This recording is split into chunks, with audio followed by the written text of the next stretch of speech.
My uncle set down his cup after Aunt Valerie called Grandpa's transfers unexplained. I did not expect my aunt to accuse me of profiting off my grandfather before the funeral potatoes hit the table. The memorial lunch was in the church basement after the service. Half the town came.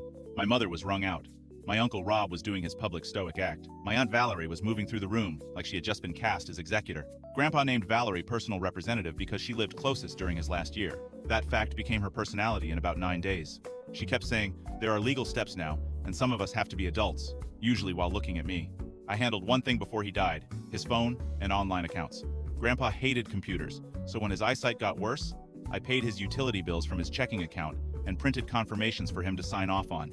Everybody knew this. Valerie knew it especially well because she asked me twice for the login sheet after he passed.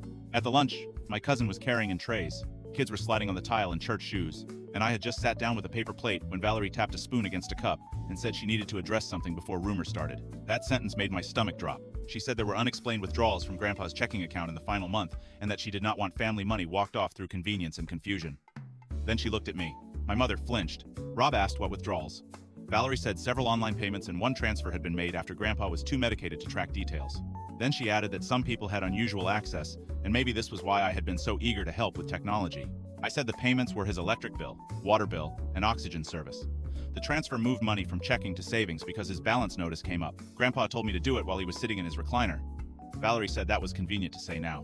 Pastor Glenn was 2 tables over and heard all of it. So did the women who organized the lunch. So did my mother, who had spent the week trying not to cry in public and now had to sit through her own sister making me sound like a thief. I had the bank folder in my tote because Mom asked me to bring every account paper to her house after the meal. So I pulled out the printouts.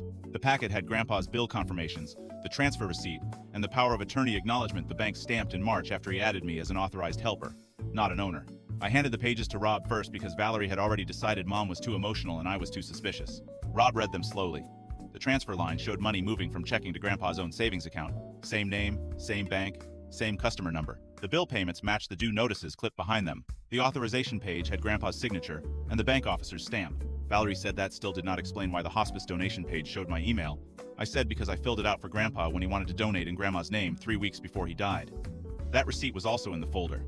Nobody rushed to save her after that. Rob asked why she had implied theft before checking a single document.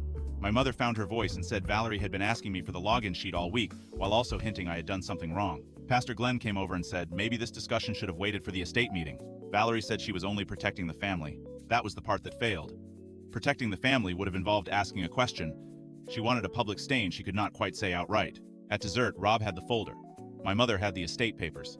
And Valerie did not have the room anymore. She tried to make me look slippery, and instead everyone watched who had really walked in, ready to accuse first and verify later.